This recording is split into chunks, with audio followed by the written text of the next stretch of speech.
Bapa dalam surga, terima kasih karena anugerah-Mu yang begitu luar biasa. Kami boleh terus menikmati, merasakan kasih penyertaan, pemeliharaan Tuhan sepanjang hari-hari yang lalu, hingga pada malam hari ini. Terima kasih Tuhan untuk napas hidup, kekuatan, dan kesehatan, serta juga berkat-berkat yang sudah kami alami dan kami dapatkan. Makan, minum, dan segala satunya yang boleh terus Tuhan boleh dandani kami, hingga pada malam hari ini. Bersyukur kalau malam hari ini Tuhan lagi-lagi juga mau berbicara kepada kami lewat firman-Mu melalui pengajaran ini. Namun ya Tuhan, sebelum Kau berbicara kepada kami lewat firman-Mu, ampuni dan kuduskan, sucikanlah kami dengan darah-Mu yang kudus. Karena sudah barang tentu kami tidak luput dari dosa dan kesalahan di hati, di pikiran, dan perasaan. Terima kasih Yesus yang telah lahir, juga telah menanggung dosa dan kesalahan kami di kayu salib. Untuk itu ya Tuhan, bila kiranya Roh Kudus, Roh penolong, Roh penghibur yang telah Tuhan materaikan di dalam hati kami mohon supaya kembali memimpin dan menguasai hati, pikiran, dan perasaan kami. Dan sekaligus juga malam hari ini, Roh Kudus yang sama, kami mohon juga untuk boleh mengajari kami untuk memahami bagian-bagian dari firman-Mu pada malam hari ini. Terima kasih dari awal, pertengahan, hingga akhir daripada pembelajaran kami pada malam hari ini. Kami serahkan di dalam kuasa, otoritas, penyertaan, dan bahkan juga berkat yang daripada Allah Bapa, Putra, dan Roh Kudus. Haleluya. Amin. Baik, hari ini kita akan bahas topik yang baru, saudara, sebagai kelanjutan dari pembelajaran kita minggu yang lalu dengan tema pemimpin yang mempercayai Alkitab satu-satunya firman Tuhan. Saudara yang dikasihi oleh Tuhan Yesus Kristus,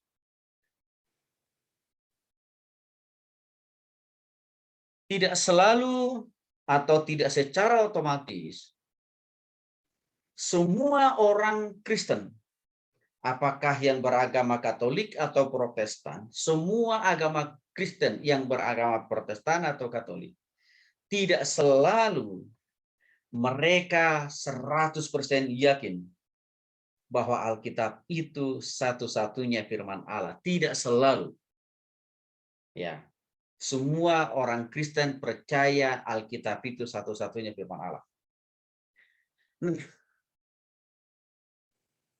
Bahkan mereka hanya menganggap Alkitab itu hanya salah satu dari firman Allah. Salah satu dari firman Allah. Yang hanya dialamatkan dan ditujukan kepada orang Katolik dan juga orang Protestan. Yang artinya apa? Alkitab itu mereka tidak percayai. Berlaku juga untuk agama-agama lain, suku lain, bangsa lain, budaya lain. Ya.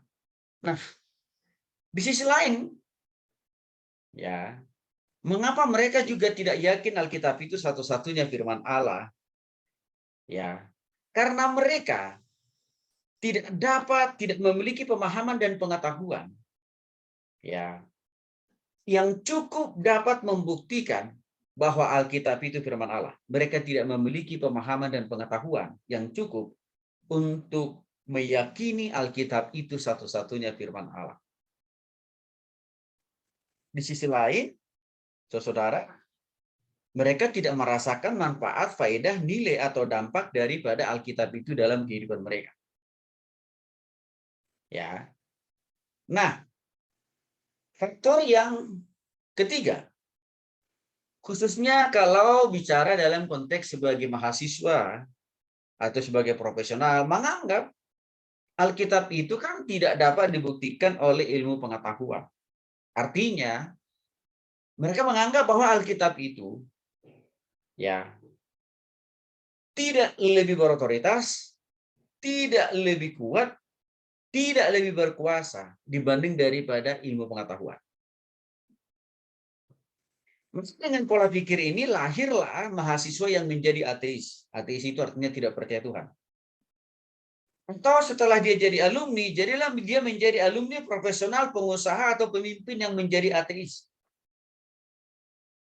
Itu. Sebab akibat dari pemahaman yang tadi. Di sisi lain mereka mengatakan, kalau memang Alkitab itu satu-satunya firman Allah, Mengapa di dalam Alkitab itu juga diuraikan, dijelaskan secara transparan bentuk-bentuk konkret dari dosa-dosa yang dilakukan oleh mulai dari Adam, Hawa sampai kepada manusia di zaman sekarang. Contohnya saja, Alkitab kita itu kan menulis secara terang-terangan bagaimana Salomo punya istri lebih dari satu. Atau Alkitab juga menjelaskan bagaimana Daniel mengintip istri Uria yang sedang lagi mandi. Yang pada akhirnya istri dari Uria itu dijadikan menjadi istrinya Daud. Yang notabene Daud sebenarnya sudah punya istri juga. Nah, dengan pemahaman yang seperti itu, mereka menganggap harusnya firman itu tidak perlu menjelaskan perbuatan yang amoral, perbuatan yang berhubungan dengan dosa. Karena mereka berpikir yang namanya firman Tuhan harus segala sesuatunya itu harus yang baik-baik aja semuanya. Itu pemahaman mereka. Padahal mereka keliru. Justru karena firman Alkitab itu adalah firman Allah, maka dia mau membukakan semua kepada manusia, kepada kita. Ini loh contoh perbuatan yang buruk. Kepada kita. Ini loh contoh perbuatan. Akibat daripada perbuatan yang buruk itu apa? Itu dijelaskan. Artinya semua itu harus dibukakan oleh Tuhan dalam Alkitab. Supaya manusia itu bisa belajar. Kalau kamu berbuat dosa, kalau kamu berbuat salah, ini loh akibatnya. Kan itu maksudnya. Bukan mau blow up dosa-dosa kesalahan dari Daud dan Salomo contohnya. Bukan. Tapi mau memberikan sebuah pembelajaran bagi setiap kita supaya jangan lagi mengulangi dosa yang sama, kesalahan yang sama, atau kesalahan yang baru. Jadi makanya sebenarnya pemahaman mereka tadi adalah pemahaman yang sangat keliru. Ya. Dalam pelajaran ini akan saya jelaskan kepada saudara apa buktinya Alkitab itu firman Allah. Ya, dan juga apa buktinya Alkitab itu tetap lebih hebat, lebih tinggi daripada sains atau ilmu pengetahuan. Dan yang ketiga saya juga akan menjelaskan ya, kalau Alkitab itu firman Allah, apa maksud dan tujuannya dia perlu menguraikan, menjelaskan tindakan-tindakan amoral yang dicatat yang dalam Alkitab. Nah, terus sekali lagi, hal-hal di atas itu karena tidak dijelaskan, karena tidak ditemukan jawabannya oleh banyak orang Kristen, maka muncullah keraguan bahwa Alkitab itu satu-satunya firman Allah. Nah, maka untuk itu, saudara, ya, dalam pelajaran ini saya akan menjelaskan kepada saudara asal mula dari Alkitab dan apa buktinya Alkitab firman Allah dan apa manfaat daripada Alkitab itu sehingga harus ada buat kita sebagai orang percaya. Yang pertama saya mau menjelaskan dulu kepada saudara ada apa dengan Alkitab. Alkitab adalah satu-satunya, dipahami ini. Alkitab bukan salah satu, satu-satunya firman Allah yang diturunkan oleh Tuhan kepada manusia ke dunia ini lewat para nabi dan rasul. Artinya apa? Alkitab kita itu tidak langsung tidak langsung diturunkan Tuhan dari surga dalam bentuk yang utuh. Dalam bentuk hard copy yang sudah ada di dalam tangan saudara. Enggak. Tetapi memang Alkitab itu diturunkan Tuhan, didiktekan Tuhan, disampaikan Tuhan lewat manusia dulu. Tapi bukan manusia biasa, tapi manusia yang super-super luar biasa. Siapa mereka? Yaitu para nabi dalam perjanjian lama dan juga para rasul di dalam perjanjian baru. Jadi saya katakan tadi, Alkitab kita tidak langsung diturunkan sudah dalam bentuk yang jadi kepada manusia, enggak. Tapi disampaikan lewat para nabi dan para rasul. Hal yang kedua, walaupun memang Alkitab kita itu didiktekan, disampaikan oleh Tuhan kepada para nabi dan rasul, ya tidak berarti isi dari Alkitab kita itu adalah hasil pemikiran dari para nabi dan rasul. Bukan. Tetapi isi dari Alkitab kita itu 100% adalah isi hati, isi pikiran, isi perasaan, dan rencana-rencana Allah 100%. Yang disampaikan, yang dikomunikasikan ya kepada para nabi dan para rasul. Proses yang dipakai oleh Tuhan di dalam menyampaikan firman Tuhan itu kepada para nabi dan para rasul, ada beberapa proses atau tahapan yang dipakai. Yang pertama ada namanya proses pengungkapan. Nanti saya jelaskan apa itu pengungkapan. Yang kedua ada proses inspirasi. Yang ketiga ada proses iluminasi. Dan yang terakhir proses kanonik. Semua proses-proses ini nanti akan saya jelaskan lebih jauh dengan fakta-fakta dan bukti-bukti dari Alkitab. Untuk itu, mari kita lihat bagian-bagian dari keempat proses tadi lebih detail lagi. Yang pertama adalah proses yang Tuhan pakai dalam menyampaikan firman-Nya kepada para penulis, yaitu melalui proses pengungkapan. Apa itu pengungkapan? Atau dalam bahasa Inggrisnya revelation. Pengungkapan itu artinya adalah penyataan. Dalam bahasa Ibrani-nya, bahasa Perjanjian Lama, pengungkapan itu disebut gila gala, yang berarti membuka tutup atau selubung, ya. Dan dalam perspektif bahasa Yunani, pengungkapan itu ya sama dengan artinya dalam bahasa Yunani apokalipto, atau sama maknanya tadi pengungkapan juga. Nah, secara lebih sederhana, pengungkapan itu artinya adalah awalnya hanya Tuhan yang tahu isi hatinya, isi pikirannya, isi perasaannya, dan rencana-rencananya. Itu hanya Tuhan sendiri yang tahu.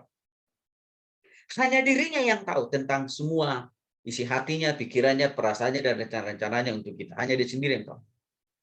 Tetapi karena Tuhan tidak egois, ya, dia mau manusia yang percaya kepada dia harus juga memahami isi hati, isi pikiran, isi perasaan Allah yang kita sebut dengan namanya Alkitab tadi. Maka dia membuka dirinya dengan memberitahukan, dengan menyampaikan kepada para nabi dan juga kepada para rasul isi hati, isi pikiran, isi perasaan, dan rencana-rencananya itu.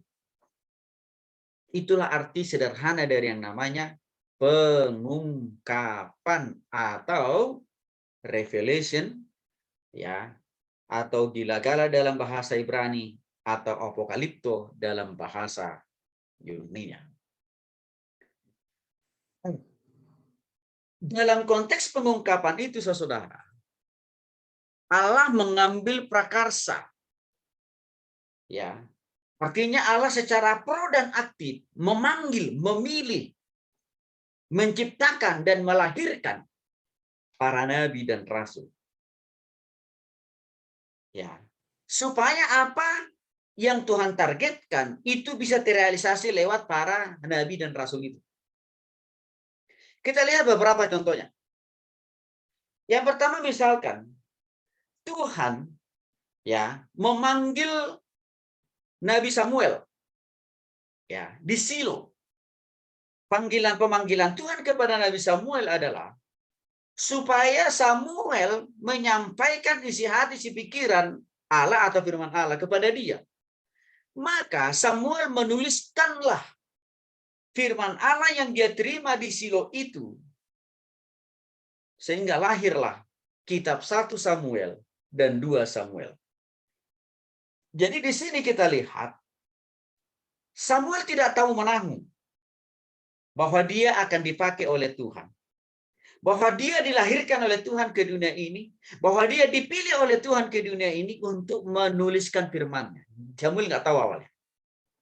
Karena itu adalah gagasan, karena itu adalah tindakan proaktif Tuhan.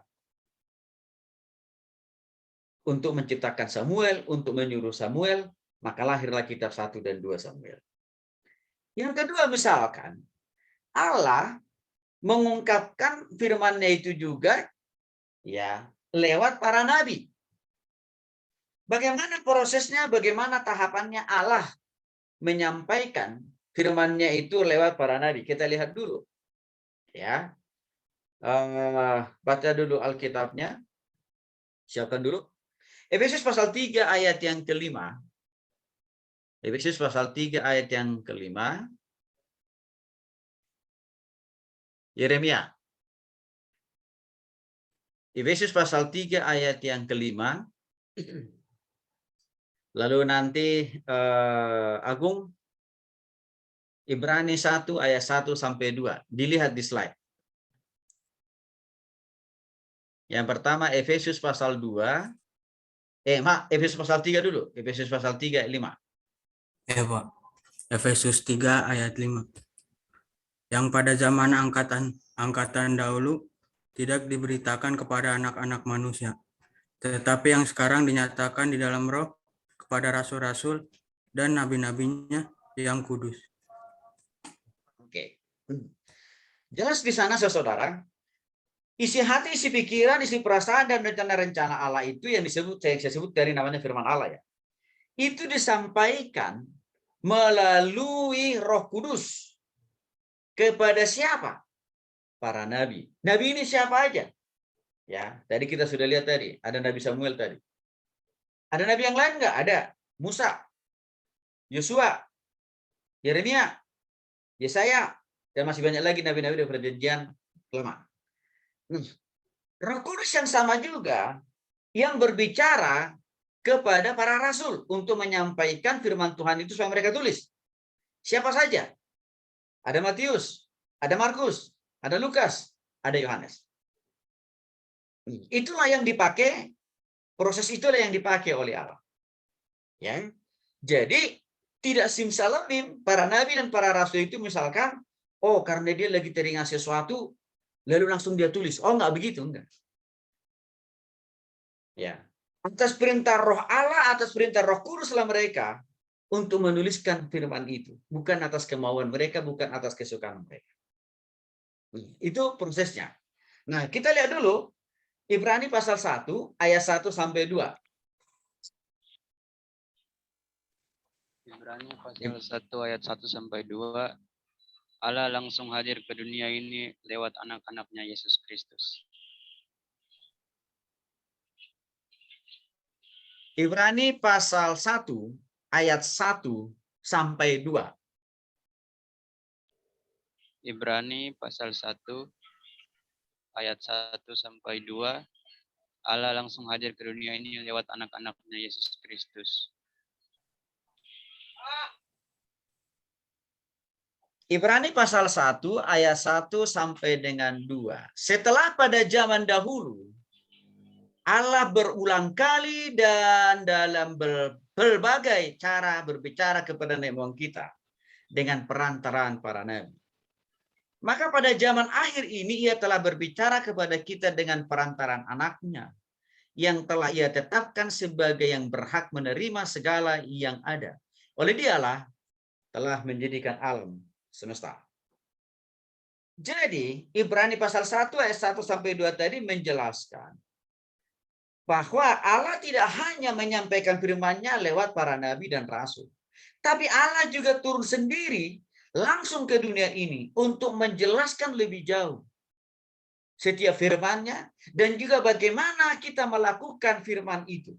Lewat siapa? Lewat Yesus Kristus turun ke dunia ini. Jadi kehadiran Yesus ke dunia ini adalah salah satu bentuk atau salah satu cara Allah supaya kita makin paham, makin mudah memahami dan mengerti setiap firman Allah. Tapi juga sekaligus kehadiran Yesus waktu dia hidup beberapa tahun di dunia ini bertujuan untuk mempraktekkan setiap firman yang telah diterima oleh para nabi dan juga yang diterima oleh para rasul, termasuk yang diterima Yesus. Bagaimana cara mempraktekkannya dalam kehidupan sehari-hari. Sehingga untuk itulah saudara, orang Kristen diberikan model, diberikan cara, taktis, mudah, praktis untuk melakukan firman itu. Karena kenapa? Karena Allah sendiri turun ke dunia ini lewat Yesus. Maka untuk itulah sebenarnya tidak ada alasan bagi orang Kristen mengatakan, aduh Tuhan maaf, saya tidak bisa hidup dalam kekudusan selama saya hidup di dunia ini. Kenapa? Karena orang-orang di sekitar saya penuh dengan kekudusan. Itu salah. Yesus telah mempraktekkan selama dia hidup di dunia ini. Ada banyak orang-orang berdosa yang tinggal bersama-sama dengan dia. Tapi Yesus tidak pernah hidup berdosa sama dengan orang-orang berdosa itu. Jadi orang Kristen tidak boleh membangun alasan. Oh, karena saya masih di bumi, ada orang lain yang juga banyak berbuat dosa, saya tidak bisa berbuat hal yang berkenan di hadapan Tuhan. Saya tidak bisa hidup kudus. Itu salah. Itu sesat pemahaman itu. Karena Yesus menjadi bukti nyata. Yesus menjadi contoh konkret. Walaupun pernah dia hidup di dunia ini seperti kita juga. Ada penjahat, ada maling, ada koruptor, ada tukang malas, tukang bohong kan gitu ya. Tapi Yesus tidak pernah hidup berbohong seperti mereka. Jadi ini yang harus kita syukuri. Mengapa? Karena firman Allah itu tidak hanya konsep, tidak hanya teori, tidak hanya prinsip-prinsip hidup dianggap, tapi dia dapat dipraktekkan, dapat dilakukan dalam kehidupan sehari-hari. Hal yang sama juga yang sebenarnya itu hal yang sama juga yang dilakukan oleh para nabi dan rasul, saudara. Maka setiap kali para nabi dan rasul itu menerima firman itu, mereka tidak hanya terima lalu mereka suruh orang lain mempraktekkan, enggak. Tapi mereka juga disuruh oleh Tuhan sendiri untuk melakukannya, untuk mempraktekannya dalam kehidupan sehari-hari. Ini kelebihan kitab yang kita punya. Untuk itu, jangan lagi saudara katakan, wah saya nggak mungkin bisa hidup benar selama saya hidup di dunia. Nggak ada. Karena kenapa? Yesus membuktikan bisa hidup benar kok. Walaupun dia pernah hidup di tengah-tengah dunia yang sama bobroknya seperti kita di zaman sekarang ini. Itu proses yang pertama, yaitu proses pengungkapan. Yang kedua adalah proses inspirasi atau pengilhaman. Nah, saudara, proses inspirasi atau sama juga artinya ini diwahyukan. Ya, dalam bahasa Yunaninya itu ya, pengilhaman itu adalah disebut theopneustos yang secara harafiah dihembuskan atau dimasuki angin atau napas Allah. Oke. Secara lebih lanjut lagi, apa artinya proses inspirasi itu? Sederhananya, proses inspirasi itu adalah Allah memiliki gagasan, Allah memiliki prakarsa untuk menggerakkan hati, pikiran, perasaan, bahkan totalitas hidup penulis itu, para nabi dan rasul itu, mulai dari ujung rambut sampai dengan ujung kaki, untuk apa? Untuk menuliskan setiap firman yang Tuhan sampaikan kepada mereka. Tanpa ada yang mereka kurangi, tanpa ada yang mereka tambahi. Jadi dalam konteks proses inspirasi ini, Tuhan memakai para nabi dan para rasul itu ibarat ya, seperti robot lah dalam konteks waktu mereka menulis firman itu. Mereka diposisikan seperti robot. Mengapa diposisikan seperti itu? Supaya tidak ada unsur-unsur kepentingan mereka, kedagingan mereka ya, yang masuk atau tercampur di dalam firman Allah yang akan mereka tuliskan. Maka Tuhan jagai hati, pikiran, perasaan, tindakan, dan perbuatan mereka.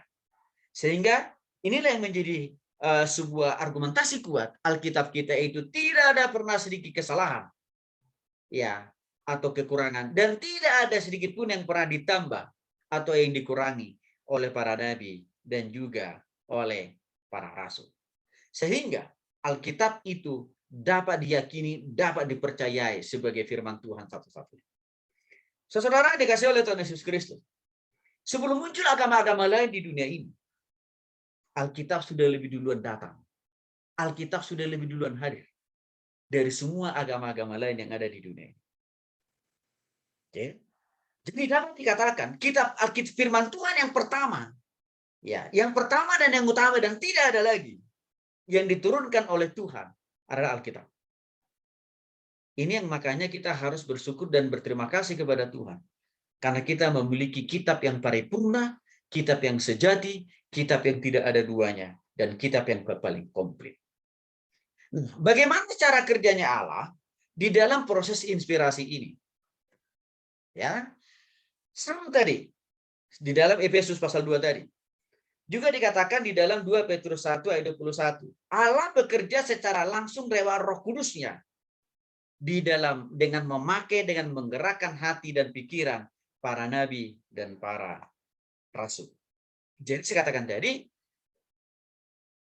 nabi dan para rasul itu dikontrol dan diawasi Tuhan mereka.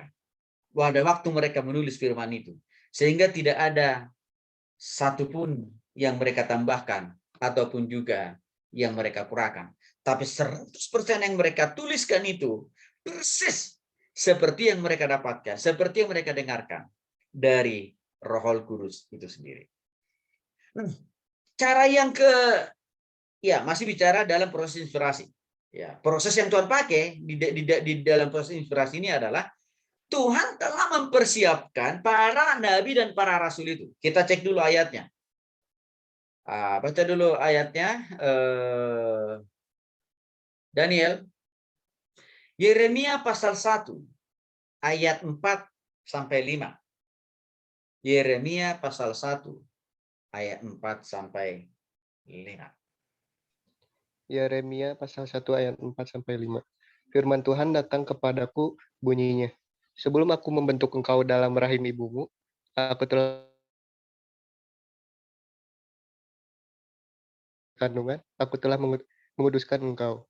Aku telah menetapkan engkau menjadi nabi bagi bangsa-bangsa. Oke, nah coba saudara perhatikan di sana dalam Yeremia pasal pertama sampai dengan ayat 4. Luar biasa nih ayat ini nih.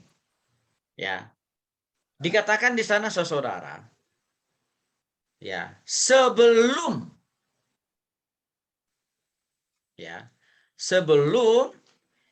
contohnya nih.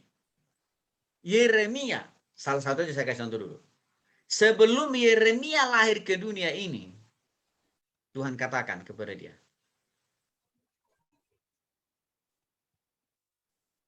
Aku telah membentuk engkau dalam rahim ibumu, kata Tuhan kepada Yeremia. Yang juga ini mewakili juga kepada semua nabi-nabi atau para rasul yang menulis Alkitab.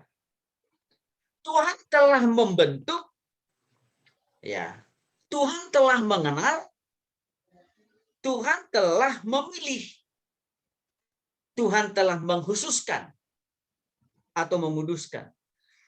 Dan juga Tuhan telah menetapkan para nabi, para rasul di dalam Alkitab untuk mereka lahir ke dunia ini dengan satu tujuan dari Tuhan. Karena Tuhan mau pakai mereka untuk menulis firman Tuhan itu. Jadi pemilihan Tuhan kepada para nabi dan rasul itu, saudara, itu jauh betul. Jauh betul sebelum mereka ada di dalam rahim ibu mereka. Tuhan telah memilih, Tuhan telah menetapkan, Tuhan telah menghususkan, dan Tuhan juga sudah persiapkan mereka untuk menjadi nabi dan rasul yang akan Tuhan pakai menuliskan setiap firman Tuhan. Dan ini hanya terjadi kepada para nabi dan rasul. Ya. Pemilihan yang istimewa ini. Kenapa? Karena Tuhan punya misi besar untuk mereka. Kenapa Tuhan harus jauh-jauh hari memilih, menetapkan, mengkhususkan para nabi dan rasul itu untuk menuliskan firman Tuhan itu, saudara? Supaya tidak ada kesalahan dari penulisan firman Tuhan yang akan mereka tuliskan. Maka Tuhan pilih mereka jauh sebelum mereka ada dalam rahim ibu mereka masing-masing. Yang ketiga, yang keempat. Pemilihan yang luar biasa ini membuktikan bahwa Tuhan tidak sembarangan. Menentukan, menetapkan, memilih para nabi dan para rasul yang akan menuliskan firman-Nya. Tidak sembarangan Tuhan. Maka dia pilih orang-orang ini sebelum ada dalam rahim ibunya. Artinya kan papa mama mereka itu nggak tahu bahwa ya para nabi dan rasul itu akan dilahirkan lewat rahim lewat keluarga mereka. Itu orang tua mereka nggak tahu itu. Tapi atas otoritas, atas pemilihan Tuhan aja. Di sini membuktikan bahwa Tuhan tidak sembarangan. Tuhan tidak salah-salah memilih para nabi dan rasul. Maka karena begitu luar biasanya proses tahapan pemilihan dari para nabi dan rasul untuk Tuhan pakai menulis firman Tuhan, maka di sini dapat menjadi sebuah argumentasi kuat bahwa Alkitab kita itu memang betul-betul dijagai Tuhan, para penulisnya, ya, dan juga dipersiapkan Tuhan orang-orang yang menuliskannya, serta apa? Dikontrol, dikuasai, dikendalikan Tuhan 100%. Hati, pikiran, perasaan daripada setiap para nabi itu dan rasul itu dalam menuliskan firman itu. Supaya apa? Supaya tidak ada yang salah satu titik pun. Ya. Saudara, kita lihat dulu ayat yang lain. Coba baca dulu Rentiana. Galatia pasal 1 ayat 8. Galatia pasal 1 ayat 8. Ini adalah bagaimana Rasul Paulus berani mempertaruhkan nyawanya. Bahwa apa yang dia dapatkan itu, apa yang dia tulis itu bukan bicara tentang dirinya, tapi tentang Tuhan. Galatia pasal 1 ayat 8 sampai dengan yang ke-9. Galatia pasal 1 ayat 8 sampai 9. Oke, baca. Galatia pasal 1 ayat 8 sampai 9. Tetapi sekalipun kami atau seorang malaikat dari surga yang memberitakan kepada kamu suatu Injil yang berbeda dengan Injil yang telah kami beritakan kepadamu, terkutuklah dia. Seperti yang telah kami katakan dahulu, sekarang kukatakan sekali lagi. Jika ada orang yang memberitakan kepadamu suatu Injil yang berbeda dengan apa yang telah kamu terima, terkutuklah dia. Oke, nah saudara perhatikan ya, ayat ini luar biasa nih. Rasul Paulus itu menulis, dipercayai Tuhan Rasul Paulus, menulis 70% perjanjian baru. Kita perjanjian baru. 70% dipercayakan Tuhan, disampaikan Tuhan. Ya, firman-Nya supaya ditulis dan dicetak dengan baik-baik oleh Paulus. Oke. Setelah Paulus menerima firman itu, lalu dia tulis dengan baik, dengan apik dan sempurna, tidak ada yang ditambah dan dikurangi. Maka dikatakan begini, tetapi sekalipun kami, berarti Paulus masuk di situ, karena pakai kata kami, atau seorang malaikat dari surga yang memberitakan kepada kamu satu Injil yang berbeda dengan Injil yang telah kami beritakan kepadamu, terkutuklah dia. Artinya begini, saudaraku. Rasul Paulus berani mempertaruhkan nyawanya, hidupnya. Kalau firman Tuhan atau kalau Injil yang saya dapatkan dari Tuhan, lalu saya tuliskan itu, beda dengan apa yang Tuhan diktekan, dengan apa yang Tuhan sampaikan kepada saya, terkutuklah saya. Saudara nggak main-main ini. Kata-kata terkutuk ini nggak main-main. Karena kalau misalkan ada satu kalimat saja, ada satu titik saja, ada satu huruf saja, yang ditambah dan dikurangi oleh Paulus dari surat-surat dari firman Allah yang dia terima dalam perjanjian baru, maka yang pertama yang akan terkutuk itu adalah Paulus, saudara. Itu makanya perkataan ini bukan perkataan biasa-biasa. Ini pertaruhan nyawa. Apalagi ini urusannya dengan Tuhan. Artinya, kalau Tuhan menemukan ada sesuatu yang ditambahkan oleh Rasul Paulus di dalam firman Tuhan yang sudah Tuhan diktekan kepada dia, maka artinya apa? Maka Paulus siap langsung dikutuk oleh Tuhan hari itu juga. Tetapi saudara, Paulus kan tidak dikutuk oleh Tuhan. Kenapa? Karena apa yang dia dengar, apa yang dia lihat, apa yang diterima dari Tuhan, yaitu firman Tuhan, benar-benar 100%. Tidak ada yang dia tambahin. Tidak ada yang dia kurang-kurangi. Seperti itu juga yang dia tuliskan. Ini adalah sebuah model, sebuah contoh bahwa Rasul Paulus menyadari Saya hanya sebagai alat Tuhan kok. Saya hanya alat peraganya Tuhan kok, tidak lebih tidak kurang. Maka yang saya tulis itu semuanya berasal dan bersumber dari Tuhan. Itu yang mau disampaikan oleh Rasul Paulus. Jadi di sini kita lihat bahwa para penulis, nabi dan para rasul, benar-benar mereka sangat transparan, benar-benar mereka sangat terbuka. Tidak ada yang mereka tambahin, tidak ada yang mereka kurangi daripada setiap firman yang mereka terima. Waktu mereka menuliskan ulang, enggak ada. Lalu yang kedua, arti dari yang disampaikan oleh Rasul Paulus dari bicara masalah terkutuk begini. Kalau firman yang saya terima itu berbeda, ya, dari firman yang diterima oleh para nabi-nabi di Perjanjian Lama, dan juga berbeda isinya dengan apa yang dituliskan oleh para rasul-rasul Matius, Markus, Lukas, Yohanes dalam Perjanjian Baru. Paulus mau katakan mereka juga siap dikutuk oleh Tuhan. Dan saudara, Tuhan kan maha tahu ya. Artinya apa? Kalau ada yang ditambah dan dikurangi oleh Musa misalkan, Yosua, Yeremia, Yesaya, Daud, dan Salomo, kan gitu. Terus siapa lagi? Matius, Markus, Lukas, Yohanes. Maka mereka juga bisa langsung dikutuk Tuhan, kan gitu. Tapi mengapa mereka tidak dikutuk oleh Tuhan? Karena memang para nabi dan rasul itu 100%. Tidak ada yang mereka tambah, tidak ada yang mereka kurangi dari setiap firman Tuhan yang mereka dengar, yang mereka dapatkan. Seperti itu juga yang mereka tuliskan. Maka lepaslah para nabi dan para rasul itu tidak kena kutukan itu. Jadi saudara yang dikasih oleh Tuhan Yesus Kristus,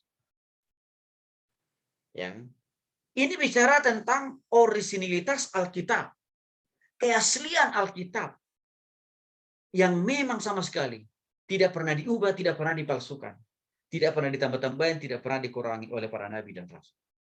Maka untuk itu, tidak ada alasan bagi kita sebagai orang percaya untuk meragukan otoritas isi daripada firman Tuhan. Karena kenapa? Orang-orangnya dipilih Tuhan kok. Proses orang itu menerima firman Tuhan itu juga dijagai Tuhan, diawasi Tuhan dari waktu ke waktu. Bahkan mereka yang menerima firman itu juga, para nabi dan rasul, berani mempertaruhkan nyawanya.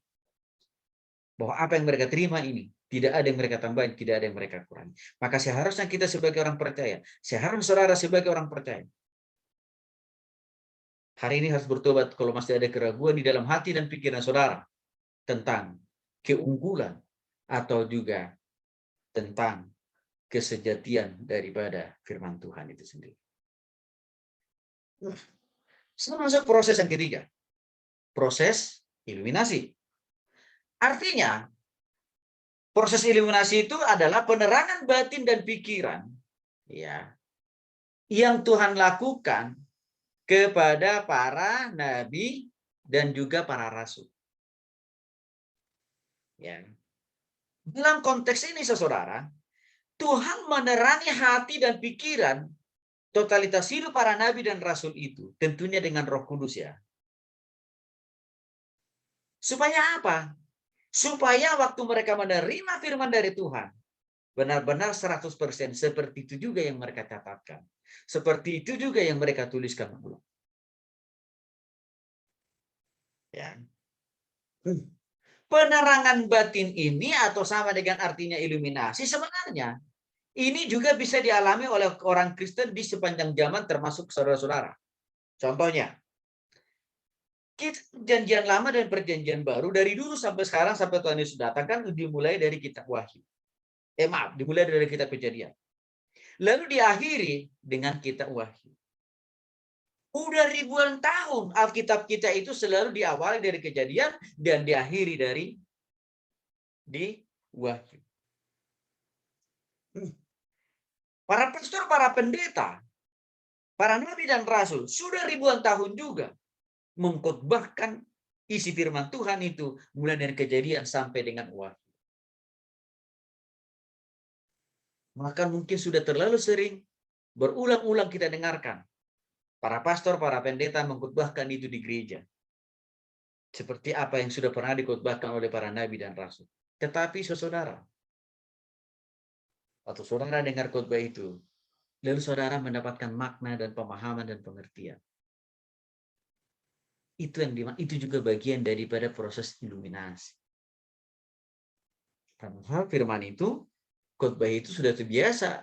Ayat yang dipakai, ayat yang dikhotbahkan sudah berulang-ulang kali orang khotbahkan kan gitu, pastor atau pendeta khotbahkan. Tapi saudara selalu dapat hal yang baru gitu, pemahaman yang baru, pengertian yang baru, kekuatan yang baru. Itu namanya juga bagian daripada proses iluminasi, saudara. Sama juga misalkan waktu saudara baca firman Tuhan. Lalu saudara diberikan pemahaman dan pengertian oleh Roh Kudus dari firman itu. Itu juga bagian daripada iluminasi. Tapi harus saya ingatkan begini. Proses iluminasi ini atau penerangan batin ini tidak boleh bertentangan arti maknanya dari apa yang sudah tertulis dalam Alkitab.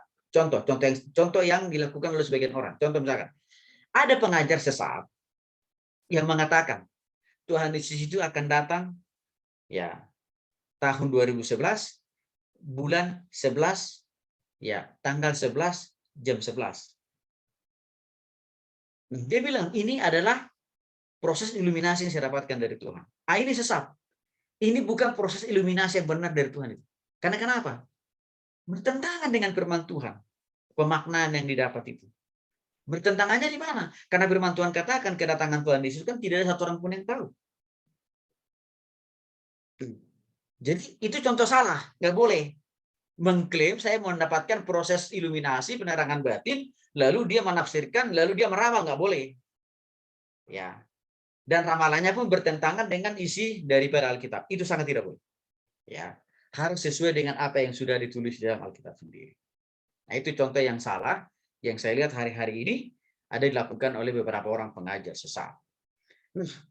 Teori iluminasi mengungkapkan bahwa pengilhaman merupakan pengintensifan dan peningkatan persepsi dan daya tangkap para penulis Alkitab. Jadi dalam proses iluminasi ini, lagi-lagi Roh Kuduslah yang memberikan pemahaman dan pengertian yang lebih dalam kepada saudara-saudara untuk memahami dan mengerti firman Tuhan itu sendiri. Jadi dalam proses iluminasi atau penerangan batin ini, ya bukan pikiran kita yang menafsirkan, bukan, Roh Kudus juga. Sehingga dengan demikian tidak ada ruang dan kesempatan atau tidak ada hasil daripada proses iluminasi itu bertentangan dengan hati Tuhan, bertentangan dengan apa yang sudah tertulis dalam Alkitab. Karena kenapa? Karena Roh Allah tetap yang memberikan pemahaman dan pengertian bagi kita tentang makna daripada firman Tuhan itu sendiri. Itu yang dimaksud dengan proses iluminasi. Proses yang ketiga, yang terakhir, yang keempat, kanonik. Apa itu kanonik? Batas. Artinya, Alkitab kita, saudara, Perjanjian Lama sudah berakhir dan ditutup isinya melalui keputusan Sinode Hipporegius tahun 393. Ya, yang diakhiri dengan kitab Maliaki. Sedangkan Perjanjian Baru sudah ditutup, di-close ya melalui Sinode Kartago tahun 397, bahwa Perjanjian Baru di-close, ditutup dengan kitab Wahyu. Pertanyaannya, batas akhir daripada Alkitab ini, apakah ini juga disetujui oleh Alkitab? Iya. Ya. Kita lihat dulu. Julia, Wahyu pasal 22 ayat 18. Wahyu pasal 22 ayat 18, Julia. Nah, kita akan lihat bagaimana sebenarnya bahwa batasan akhir daripada Alkitab kita Wahyu tadi memang udah di-close, udah ditutup. Ya. Dengan kitab Wahyu. Mana buktinya? Kita dengarkan dulu. Wahyu pasal 22 ayat 18 sampai 21 sekaligus ya, Yulia. Wahyu pasal 22 ayat 18 sampai 21. Wahyu 22 ayat 18 sampai 21. Aku bersaksi kepada setiap orang yang mendengar perkataan-perkataan nubuat dari kitab ini, jika seorang menambahkan sesuatu kepada perkataan-perkataan ini, maka Allah akan menambahkan kepadanya malapetaka-malapetaka yang tertulis di dalam kitab ini. Dan jikalau seorang mengurangkan sesuatu perkataan-perkataan dari kitab nubuat ini, maka Allah akan mengambil bagiannya dari pohon kehidupan dan dari kota kudus, seperti yang tertulis dalam seperti yang tertulis di kitab ini. Ia yang memberi kesaksian tentang semuanya. Ini berfirman, ya, aku datang segera. Amin. Datanglah Tuhan Yesus. Kasih karunia Tuhan Yesus menyertai kamu sekalian. Amin. Baik. Nah, coba saudara perhatikan. Saya tekankan lagi, saya jelaskan lagi mulai ayat 18 ya. Aku bersaksi. Lihat. Yang mengatakan di sana aku bersaksi bukan Yohanes. Yesus loh. Kan itu huruf besar, akunya. Yesus bersaksi. Yesus mengatakan, Yesus menegaskan. Yesus itu adalah Allah kan? Oke, Yesus bilang begini. Kepada setiap orang yang mendengar perkataan ini, apa itu? Yesus katakan, jika seorang menambah sesuatu kepada perkataan-perkataan ini, perkataan-perkataan ini apa maksudnya? Alkitab, kita, yang diawali dari Kejadian sampai dengan Wahyu. Yesus katakan, kalau ada yang menambah kitab-kitab yang baru, mulai dari Kejadian sampai dengan Wahyu, ya, Yesus bilang, Allah akan menambahkan kepadanya malapetaka yang tertulis dalam kitab. Ini enggak sembarangan. Oke, itu dari dalam konteks menambahkan. Jadi contoh, boleh enggak seorang pastor, seorang pendeta besar, karena jemaatnya ada di seluruh bawah kolong langit ini, lalu dengan seenaknya dia menambahkan, ya, Wahyu kedua, ketiga, keempat. Padahal kan kita Wahyu kan cuma satu kan. Itu tidak boleh. Cuma ada satu kitab Wahyu. Kalau itu ditambahkan, maka Tuhan bilang, Allah pasti menghukum dia. Dan pasti tidak masuk surga, tapi masuk neraka. Itu contohnya. Contoh yang lain. Kalau ada orang yang mengajukan diri, memproklamirkan diri, bahwa dia adalah nabi. Karena mungkin jemaatnya banyak, namanya besar. Lalu dia bilang, saya nabi. Ya, Yesaya kedua. Atau Nabi Yeremia ke-5, ke-6. Tuhan bilang, Tuhan Yesus bilang sini, Allah pasti akan menghukum dia di neraka. Sama juga. Kalau ada orang ya yang menambahkan ya nama rasul di Perjanjian Baru. Contohnya misalkan Rasul Paulus kan cuma ada satu di Alkitab. Lalu dia memproklamirkan diri, saya adalah Rasul Paulus kedua. Tuhan pasti menghukum dia. Karena kenapa? Karena semua isi Alkitab sudah ditutup, sudah di-close. Nama Nabi dan Rasul juga sudah selesai. Nggak boleh ditambah, nggak boleh dikurangi. Itu arti dari ayat ini. Jadi yang masih ada itu sebenarnya adalah fungsi kenabian. Bukan nama nabinya lagi. Udah nggak boleh. Fungsi kenabian yang masih boleh terus berlangsung. Fungsi kenabian itu sama dengan artinya kan tugas kenabian. Apa tugas nabi? Ya. Bedakan tugas nabi dan nabi. Kalau nabi itu oknum orangnya. Itu sudah nggak boleh ditambah di Alkitab. Udah selesai namanya. Tapi tugas nabi itu tetap masih dilakukan sampai sekarang. Itu yang dilakukan oleh para pendeta. Itu dilakukan oleh para pastor. Oleh itu boleh. Termasuk juga rasul. Yang masih boleh ada itu adalah tugas kerasulan. Bukan oknum, bukan rasulnya, bukan. Nama rasulnya sudah selesai, sudah ditutup di dalam Perjanjian Baru. Maka kalau ada orang yang mengatakan, saya Rasul Petrus ke-4, ke-5, ke-6, itu ajaran sesat. Yang masih tetap ada itu adalah tugas kerasulan. Apa itu? Memberitakan Injil. Itu masih tak boleh kok. Itu nanti sampai Tuhan Yesus datang. Oke, jelas ya? Nah, ayat yang ke-19 sama. Ini bicara masalah tentang mengurangi. Ayat 19 ini nih. Ya. Jikalau seorang mengurangkan sesuatu dari perkataan-perkataan dari kitab ini, artinya apa? Kalau ada oknum-oknum tertentu yang mengurangi isi Alkitab PL dan PB, contoh, kitab Kejadian dia buang. Ya. Lalu diganti dengan kitab lain. Pasti dihukum Tuhan. Atau kitab Injil Matius dibuang, lalu diganti pakai Injil yang lain, itu pasti dihukum Tuhan. Itu artinya apa? Tidak boleh mengurangi. Sama juga prinsipnya tadi, masalah tentang nama rasul dan nabi. Nama nabi yang ada di perjanjian lama itu nggak boleh dikurangi. Karena kenapa? Nama-nama nabi itu yang ditata dalam perjanjian lama sudah fix, sudah selesai, dan itu yang disetujui oleh Tuhan. Itu yang dipilih oleh Tuhan.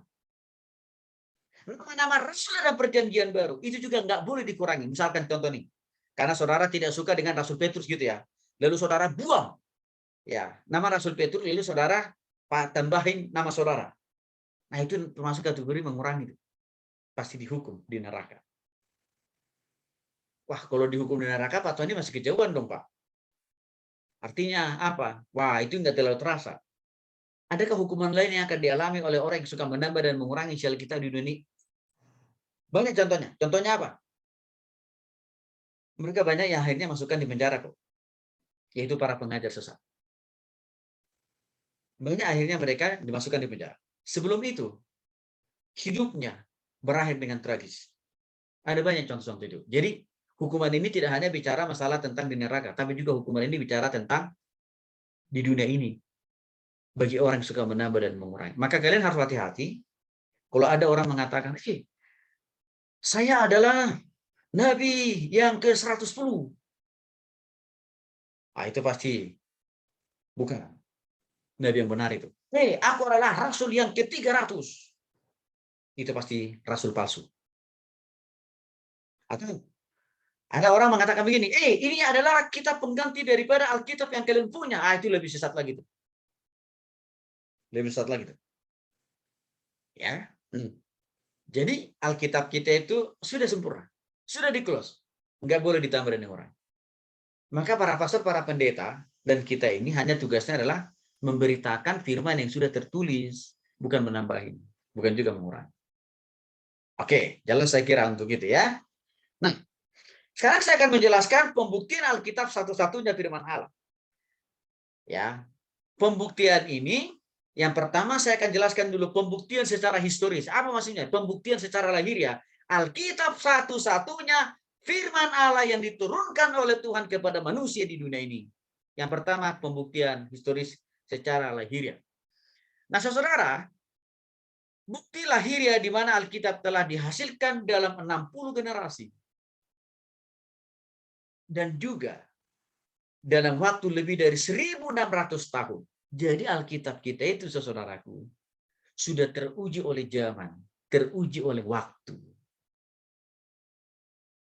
Maka walaupun teknologi berkembang dan maju, Alkitab kita itu tetap relevan. Alkitab kita tetap lebih duluan, lebih maju daripada ilmu pengetahuan dan teknologi. Karena kenapa? Proses terjadinya Alkitab kita itu bukan 1, 2, 3 hari, 60 generasi. Dan jangka waktu yang dipakai Alkitab kita itu dalam keadaan yang utuh seperti yang saudara baca hari ini memerlukan waktu 1.600 tahun.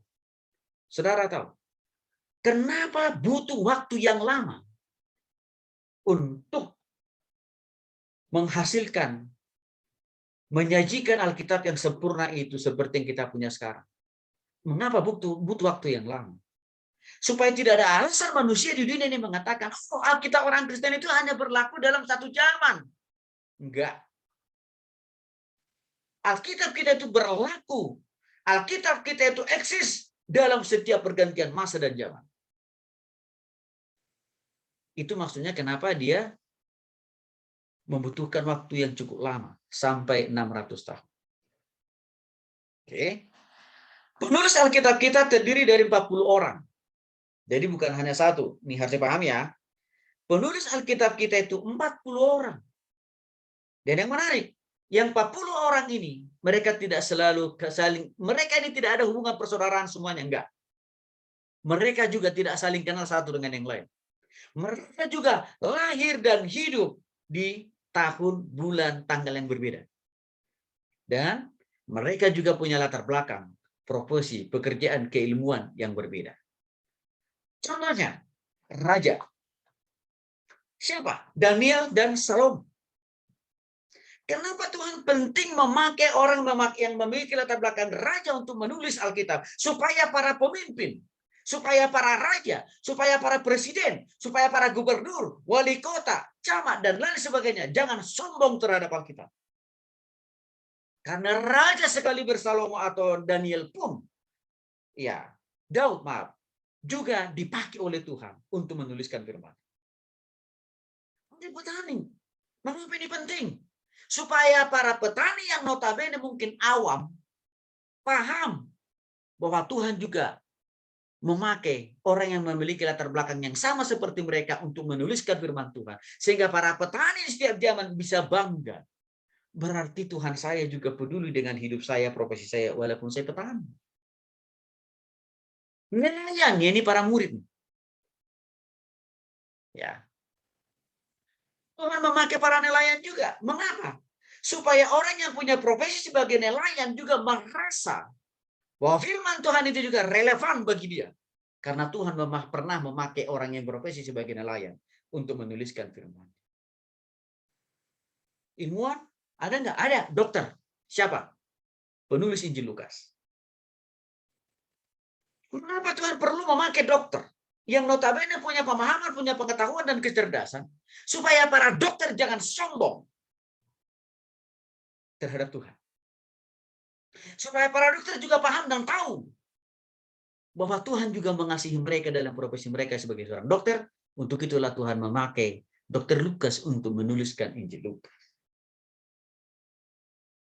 Ini ada profesi lain. Ada filsuf, penyair, negarawan, sarjana. Siapa itu? Ada Daniel. Ya. Dan masih banyak lagi tokoh-tokoh yang lain. Ke-40 orang ini dengan latar belakang yang berbeda-beda tadi. Sekali lagi, semua ini sengaja dipilih dan ditentukan oleh Tuhan untuk mengcover seluruh kehidupan dan profesi manusia di dunia ini. Bahwa firman-Nya relevan menjawab persoalan dan pergumulan setiap orang apapun profesinya, termasuk mahasiswa. Daniel itu kan awalnya dia mahasiswa.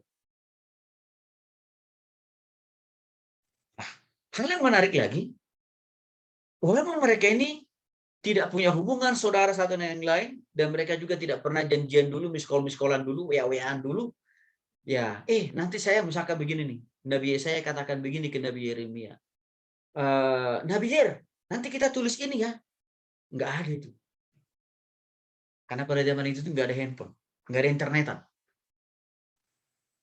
ya, jadi mereka kok bisa apa yang mereka tulis itu tidak berbeda, tidak bertentangan, karena ada Roh Allah tadi kan, yang bekerja di hati dan pikiran mereka. Itulah yang mengkoneksikan antara nabi yang satu dengan nabi yang lain. Karena Roh Allah itu. Ya, atau Roh Kudus. Oke. Alkitab kita telah diterjemahkan ke dalam lebih dari 1.500 bahasa. Dan lebih dari 2.000 dialek. Dan sampai hari ini Lembaga Alkitab Indonesia masih terus berusaha menerjemahkan Alkitab kita ke dalam berbagai bahasa daerah-daerah terpencil. Atau juga ke dalam berbagai dialek suku bangsa di Indonesia khususnya. Dan juga di dunia. Artinya apa? Penerjemahan Alkitab ke dalam berbagai bahasa daerah, dalam berbagai dialek. Itu tidak ditujukan bukan untuk menambah isi Alkitab. Bukan untuk mengurangi isi Alkitab. Bukan. Tapi supaya firman itu dipahami oleh semua suku, budaya, dan dialek. Itu maksudnya. Cuman ada orang yang salah paham. Wah, kita orang Kristen itu kan banyak tuh bahasanya. Ada bahasa Batak lah, ada bahasa Sunda lah, bahasa Jawa lah, bahasa Manado lah, bahasa Ambon lah, bahasa Papua lah, bahasa Batak aja kurang lebih ada 4. Itu baru cuman suku yang satu itu. Udah 4. Lalu dituduh, wah itu buktinya. Dipalsukan itu. Ngawur, salah. Tujuan penerjemahan Alkitab itu ke dalam berbagai bahasa daerah dan suku, supaya semua orang dari berbagai daerah dan suku mudah memahami, mudah mengerti, dan mudah mempraktekkan firman Tuhan. Itu tujuan. Maka untuk itulah sebenarnya kenapa Alkitab kita tidak harus selalu dibarengi dengan bahasa asli, Ibrani dan Yunani. Nggak perlu itu. Mengapa? Yang penting Alkitab kita itu diterjemahkan di dalam budaya kita masing-masing, supaya kita mudah memahami, mudah mengerti, mudah mempraktekkan. Buat apa orang Indonesia harus memakai bahasa Ibrani dan Yunani? Buat apa orang kita ini butuh bahasa sendiri kok? Nah, paham ya? Orang Ibrani dan orang Yunani memang butuh Alkitab diterjemahkan dalam bahasa mereka, karena itu bahasa mereka. Tapi kalau orang Indonesia tidak butuh itu. Yang dibutuhkan oleh orang Papua adalah Alkitab dalam bahasa Papua, kan? Yang dibutuhkan oleh orang Batak adalah Alkitab dalam bahasa orang Batak, supaya bisa orang Batak memahami dan mengerti itu. Ini yang membedakan kitab kita. Harus dipahami. Jadi, keaslian Alkitab kita itu tidak ditentukan karena selalu ada bahasa Ibrani dan Yunani. Enggak. Itu kan bahasa manusia. Tuhan kita itu menghargai bahasa manusia. Maka dia juga mau hadir di tengah-tengah orang Batak. Maka Tuhan bilang, terjemahkan firman-Ku dalam bahasa orang Batak. Tuhan hargai. Ya. Firman-Nya itu hari di antara orang Sunda, orang Jawa, orang Manado, orang Papua, orang Kalimantan, jangan gitu. Maka Tuhan bilang, terjemahkan itu firman. Jadi keaslian Alkitab itu bukan karena bahasa aslinya, bukan. Karena kenapa? Bisa aja misalkan pakai bahasa Ibrani ya, itu kan bahasa asli PL. Tapi isinya bohong. Bisa aja orang diterjemahkan ya pakai bahasa Yunani, tapi ya isinya omong kosong. Tuhan tidak mau begitu. Nah, ini kerennya kita punya Tuhan. Maka untuk itu saudaraku, nggak ada alasan bagi kita, nggak ada alasan bagi saudara untuk mengatakan, mahal saya baca Alkitab. Karena kenapa? Alkitab sudah diterjemahkan dalam berbagai bahasa daerah saudara.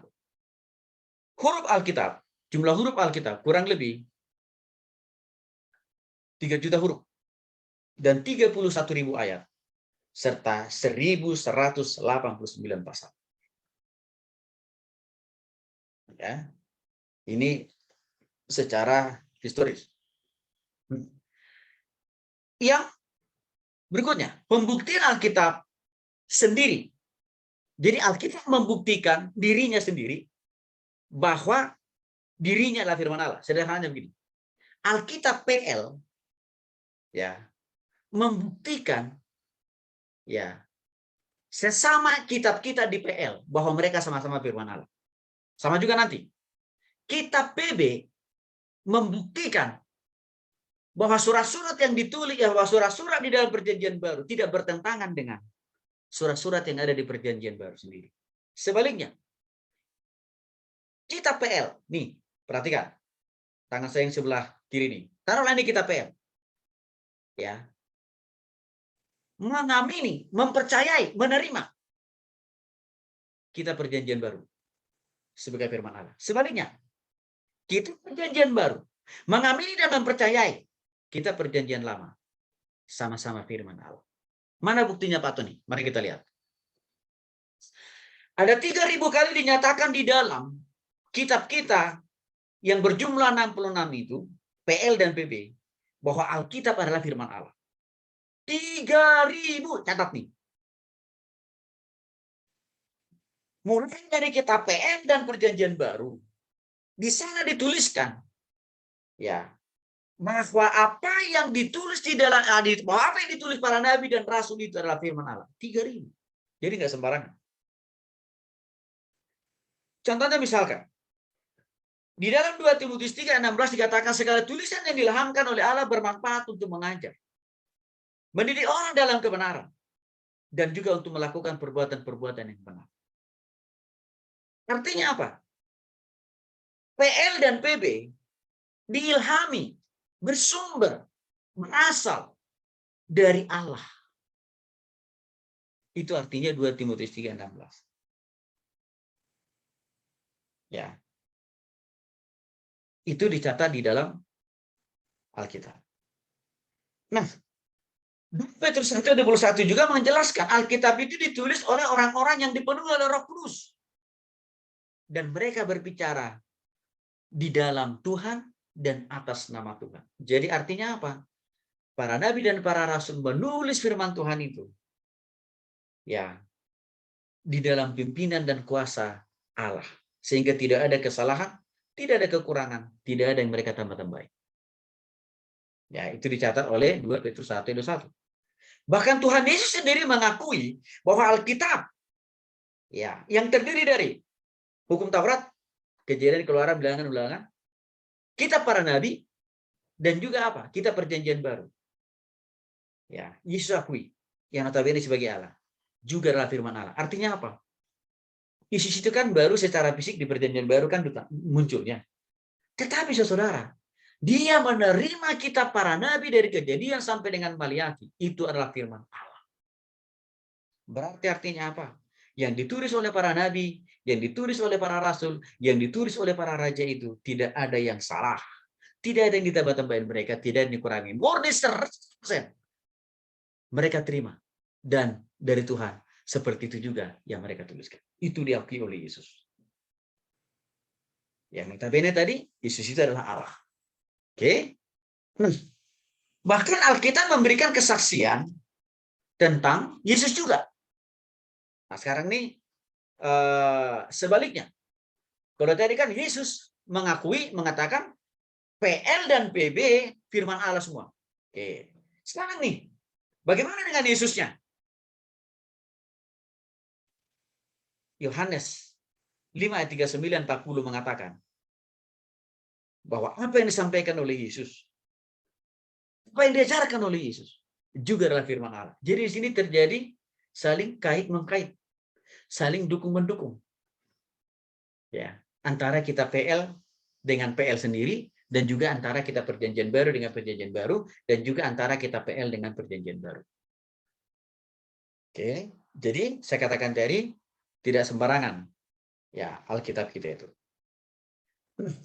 Yang berikutnya adalah kesaksian para penulis Alkitab bahwa firman yang mereka tuliskan ya adalah isi hati, pikiran, perasaan Allah, bukan isi hati, isi pikiran mereka. Jadi di sini ada semacam klarifikasi dari para penulis, nabi dan rasul bahwa apa yang kami tuliskan itu bukan tentang kami loh, bukan tentang isi pikiran kami loh, bukan, itu tentang Tuhan semua kok. Artinya apa? Mereka tidak mau mencuri kemuliaan Tuhan. Mereka tidak mau mencari popularitas dengan mengatasnamakan Tuhan, enggak, tapi mereka menempatkan posisi mereka memang persis seperti yang Tuhan sudah tentukan. Tidak lain, tidak bukan, hanya sebagai alat peraga Tuhan. Contohnya misalkan, Yosua dalam pasal 11 ayat 15 mengakui kitab Bilangan. Ini kan Yosua, kitab Yosua dan Bilangan kan Perjanjian Lama. Yosua mengakui kitab Bilangan yang ditulis oleh Musa juga adalah firman Allah. Itu dikatakan Yosua dalam pasal 1 ayat 15. Bilangan juga, Bilangan pasal 6 ayat 26, dalam hal ini Musa, mengakui kitab Yosua adalah juga firman Allah. Contohnya. Yang berikutnya misalkan Nabi Yeremia. Ya, mengakui firman yang ditulis itu dari Allah juga. Oke. Jadi tidak ada klaimisasi secara subjektif dari mereka. Enggak. Semuanya mereka kembalikan dari Tuhan. Dan juga hal yang sama. Bahwa apa yang dia tulis di dalam kitab Daniel itu bicara tentang Tuhan. Oke. Yesus juga mengatakan hal yang sama. Saya hanya menuliskan firman yang datang kepadaku. Oke. Lalu Nabi Yesaya juga mengatakan hal yang sama juga. Bahwa dia hanya menuliskan firman yang didapatkan dari Allah. Termasuk para rasul. Para rasul ini kan berarti murid-murid Tuhan Yesus ya. Matius, Markus, Lukas, Yohanes, termasuk juga Paulus. Sama juga. Bahwa apa yang mereka tuliskan itu berasal dan bersumber dari Allah. Dan Roh Kudus atau Roh Allah lah yang menggerakkan mereka untuk menuliskan ulang kembali. Yesus mengatakan juga bahwa segala sesuatu yang dia sampaikan, ia dengar. Semuanya dari Allah. Jadi di sini dapat kita melihat, tidak ada satupun para penulis baik Nabi dan Rasul yang mengakui, yang mengatakan, apa yang kami tuliskan ini berasal dari saya loh. Dari hati pikiran saya, enggak ada. Tapi semua mereka katakan, semuanya dari Allah. Semuanya dari Allah dan kembali kepada Allah. Ini menjadi sebuah kesaksian yang valid bahwa firman itu benar-benar 100% isi hati, isi pikiran, isi perasaan, dan rencana-rencana. Lalu apa alasannya lagi sebagai saudara untuk meragukan kebenaran, kesejatian daripada firman Allah? Rasanya tidak ada alasan. Tapi tidak apa-apa. Mungkin sebagai mahasiswa saudara berpikir, tapi kan Pak Tony bisa nggak dibuktikan Alkitab itu dengan ilmu pengetahuan? Oke, kita uji. Baik, buka ayat Alkitabnya. Wibisono, Wibianto, baca Mazmur 102. Wibianto, Mazmur 102 ayat 26 sampai dengan 28. Lalu saya bagi-bagi dulu ini supaya cepat. Masius, Mazmur 19 ayat 4 sampai 7. Nanti sekalian saya baca ya. Saya jelasin. Yakub ayat 38, ayat 31 sampai 32. Lihat yang di slide. Yosua, Miyake, siapkan ayat 36, ayat 27 sampai 29. Lalu, oke. Yeremia, nah persis. Baca Yeremia pasal 10 ayat 13. Oke, Doni tua. Imamat 17, diperhatiin ya, diingat ayatnya. Imamat 17 ayat 11 langsung loncat ke ayat 14. Oke, Agung, Riung. Siapkan Ulangan pasal 14 ayat 21. Ya. Ulangan pasal 14 ayat 21 dan Ulangan pasal 23 ayat 12 sampai 14. Oke. Lalu Daniel lagi. Imamat 13 ayat 45 sampai dengan 46. Daniel lagi ya. Imamat 13 ayat 14 sampai 16. Oke, baik. Ada 8 orang tadi ya, saya sudah panggil namanya ya. Disiapkan, dicek kembali sudah benar belum nama kitabnya, pasalnya, ayatnya, jangan sampai salah baca. Oke, kita mulai dulu. Jadi saya mau jelaskan, benarkah Alkitab itu melebihi daripada ilmu pengetahuan? Itu yang mau saya jelaskan kepada saudara, supaya saudara bisa melihat bahwa firman Tuhan itu di atas segalanya, termasuk di atas daripada ilmu pengetahuan. Baik, kita dengarkan dulu Mazmur 102 ayat 26 sampai dengan 28. Langsung. Mazmur 102 ayat 26 sampai 28. Semua itu akan binasa, tetapi engkau tetap ada, dan semua itu akan menjadi usang seperti pakaian. Seperti jubah, engkau akan mengubah mereka, dan mereka berubah. Ayat 27, tetapi engkau tetap sama, dan tahun-tahunmu tidak berkesudahan. Ayat 28, anak hamba-hambamu akan diam dengan tentram, dan anak cucu mereka akan tetap ada di hadapanmu. Mazmur 102 ayat 26 sampai dengan ayat 28. Ini bicara tentang proses penciptaan bumi, saudara. Ya. Ini bicara tentang proses penciptaan bumi. Ya. Dan juga bicara tentang kesudahan dari bumi. Jadi dalam Mazmur 102 ayat 26 sampai 8 sungguh benar bahwa Tuhanlah yang menciptakan bumi dan segala isinya. Dan Tuhan juga nanti yang akan meratakan bumi ini kalau dia sudah datang untuk yang kedua kali. Sekaligus Mazmur 102 ayat 26 sampai 28 membantah, menolak teori Darwin yang mengatakan bahwa bumi ini awalnya berasal dari kumpulan dari batu-batu kecil yang akhirnya mereka menjadi satu dan jadilah bumi itu omong kosong itu, teori Darwin itu. Karena kenapa? Karena Tuhanlah yang menciptakan bumi dan Tuhanlah yang menciptakan segala isi daripada bumi itu sendiri. Itu lebih tegas dijelaskan di sana. Dahulu sudah kuletakkan dasar bumi dan langit adalah buatan tanganmu. Nih keren. Ya, jadi yang membuat bumi dan segala isinya Tuhan. Jadi tidak pernah bumi terwujud, terbentuk dengan sendirinya. Oh, itu ajaran sesat itu. Baik, jelas itu ya. Nah, lanjut. Mazmur 19 ayat 4 sampai 7. Tetapi gema mereka terpencar ke seluruh dunia, dan perkataan mereka sampai ke ujung bumi. Ia memasang kemah di langit untuk matahari, ayat kelima, yang keluar bagaikan pengantin laki-laki. Keluar dari kamarnya yang girang bagaikan pahlawan yang hendak melakukan perjalanannya. Ayat 6, dari ujung langit ia terbit, dan ia beredar sampai ke ujung yang lain. Tidak ada yang terlindungi dari panas sinar. Ayat 7, Taurat Tuhan itu sempurna, menyegarkan jiwa, peraturan Tuhan itu teguh, memberikan hikmat kepada orang-orang yang tak berpengalaman. Mazmur 19 ayat 4 sampai 7 ini tentang penciptaan matahari. Ya. Dan sistem tata surya. Apa maksudnya Pak Tony? Tuhanlah yang menciptakan matahari, saudara. Tuhan juga yang menjadikan matahari itu menjadi pusat kehidupan. Maka yang ketiga, ya, matahari tidak pernah berputar. Matahari tetap pada porosnya. Tetapi bumi dan planet-planet lainlah yang mengelilingi matahari. Jadi kalau kita hari ini ada di malam posisinya, bukan karena mataharinya menjauh dari Indonesia, bukan.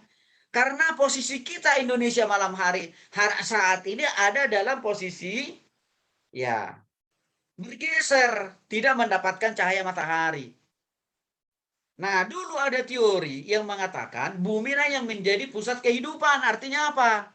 Bumi tidak pernah berputar, tetapi bumi tetap pada porosnya, pada posisinya. Itu salah teori itu. Ya, tapi teori yang benar, matahari tetap pada posisinya atau tetap pada porosnya, dan juga ya bumi dan planet-planet lainlah yang mengitari matahari. Itu yang benar. Dan itu sesuai dengan yang dikatakan dalam Mazmur 19 ayat 4 sampai dengan 7. Ya. Itu yang dijelaskan di dalam Mazmur 19 itu. Oke. Kita lihat lagi. Ya. Ayub pasal 38 ayat 31 sampai 32. Ya. Ayub pasal 38 ayat 31 dan 32. 31, dapatkah engkau memberkasi ikatan bintang Kartika dan membuka belenggu bintang belantik? 32, dapatkah engkau menerbitkan mintakul burut pada waktunya dan memimpin bintang biduk dengan pengiring-pengiringnya? Baik. Ayub pasal 38 ayat 31 sampai 32 ini bicara tentang planet-planet lain di luar daripada matahari. Apa itu? Ya, ada namanya Mars, Jupiter, Saturnus, Neptunus, Pluto. Kalian pasti pernah dengarkan itu. Itu Tuhan yang menciptakan. Tuhan juga yang mengatur pergerakan daripada planet-planet tadi. Itu yang dijelaskan dalam kitab Ayub ayat 38 sampai 38 ayat 31 sampai 32. Cuman memang begini. Namanya waktu itu belum Tuhan kasih namanya menjadi Mars, Jupiter, Saturnus, Neptunus, belum. Masih memakai nama-nama asli. Apa nama aslinya? Lihat, perhatikan di ayat 31. Bintang Kartika, ya, bintang Belantika, apalagi? Ya, bintang Mintakul Buruj, ya. Lalu apa lagi? Bintang Biduk dan lain sebagainya. Itu bicara tentang planet-planet Mars, Jupiter, Saturnus, Neptunus, Pluto. Artinya begini, sebenarnya tidak ada hal yang baru yang ditemukan oleh manusia atau ilmuwan pada masa yang ditemukan hal-hal yang baru, tidak ada hal yang baru yang ditemukan oleh para ilmuwan itu sebenarnya. Selain daripada hanya sekedar modifikasi nama doang. Tapi Tuhanlah yang menciptakan nama, Tuhanlah yang pertama kali menciptakan planet-planet itu dan juga yang memberikan nama. Oke, artinya apa? Tetap Tuhan lebih berkuasa daripada sains atau ilmu pengetahuan. Oke, lanjut. Ayub pasal 36 ayat 27 sampai 29. Langsung. Ayub pasal 36 ayat 36. Ia menarik ke atas titik-titik air dan menyebabkan kabut menjadi hujan. Siapa mengerti berkembangnya awan dan bunyinya gemuruh di tempat kediamannya. Baik. Nah, Ayub pasal 36 ayat 27 sampai 29 ini bicara tentang apa? Proses perputaran hidrolik, yaitu berupa penguapan, kondensasi, dan juga pencurahan. Artinya apa? Ini menceritakan tentang proses terjadinya hujan dalam bahasa sederhananya. Ya. Ayub pasal 36 ayat 27 sampai dengan 29. Dikatakan di sana ia menarik ke atas titik-titik air dan memekatkan kabut menjadi hujan yang dicurahkan oleh mendung dan disiramkan ke atas banyak manusia. Kalau di dalam materi pelajaran biologi atau apalah itu dulu yang kalian pelajari kan, proses terjadinya hujan. Ya, kalau dalam bahasa biologinya kan dijelaskan bahwa uap air, ya air mendidih menghasilkan uap. Oke, lalu uap itu naik ke atas dan dia menjadi awan. Lalu matahari ya menyinari awan, berubahlah itu awan itu menjadi air dan tumpahlah ke bumi. Itu kan teorinya dalam pelajaran ilmu biologi kan. Tetapi Tuhan sudah lebih dulu menjelaskan yang benar ini. Tuhan yang menarik ke atas titik-titik air yang itu tadi ya, uap tadi. Tuhan yang menarik menjadikan sebagian dari air itu menjadi uap. Lalu Tuhan tarik itu ke atas, ke langit. Lalu setelah itu, Tuhan pekatkan uap itu, jadilah dia menjadi awan. Atau menjadi kabut. Lalu Tuhan turunkan ke bumi. Jadi airlah dia dalam bentuk hujan. Itu sudah Tuhan jelaskan. Di dalam Ayub pasal 36 pasal 36 ayat 27 sampai dengan 29. Sebelum ahli-ahli memberikan definisi itu, Tuhan jauh-jauh hari sudah jelaskan. Jadi jangan saudara berpikir, wah keren juga ya para ilmuwan itu. Enggak lah, semuanya itu dibuat Tuhan kok. Mereka itu hanya melakukan modifikasi aja kok sebenarnya. Oke, nah sekarang kita karena kalian orang teknik. Nah supaya kalian jangan terlalu sombong sama Tuhan. Baca, Yeremia pasal 10 ayat 13. Ya Pak, Yeremia 10 ayat 13. Apabila ia memperdengarkan suaranya, menderulah bunyi air di langit. Ia menaikkan kabut awan dari ujung bumi. Ia membuat kilat serta dengan hujan.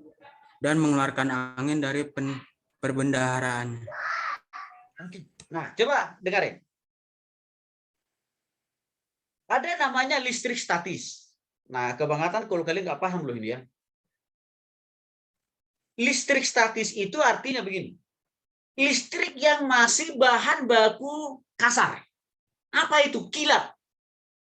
Kilat itu kan api. Ya. Atau listrik. Itu adalah bahan dasar dari listrik. Oke? Yaitu kilat tadi. Nah, itu makanya saudara, kalau ada pohon yang kesambar petir, kan terbakar kan pohonnya kan rata-rata kan. Apa? Petir itu mengandung listrik, mengandung api dia.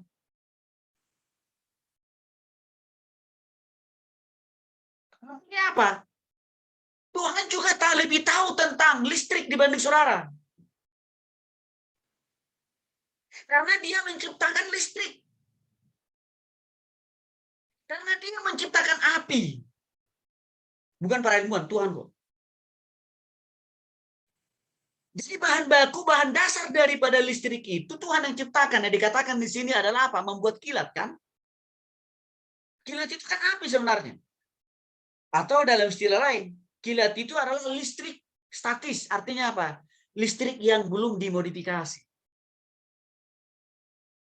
Itu Tuhan yang buat. Bahan baku, bahan dasar listrik itu Tuhan yang buat, yaitu api.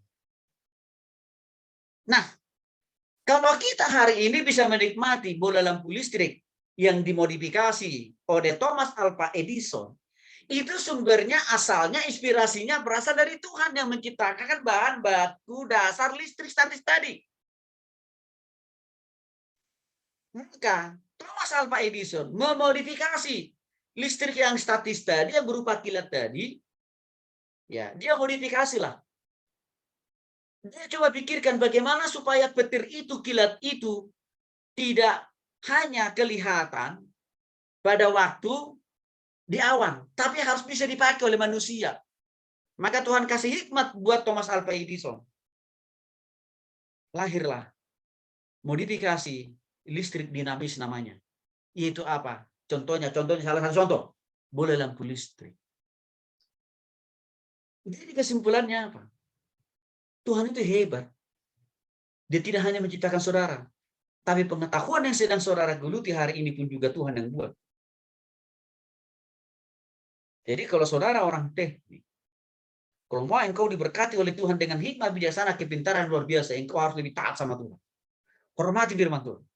Baca, renungkan, lakukan. Maka engkau diberkati oleh Tuhan dengan kepintaran yang ini.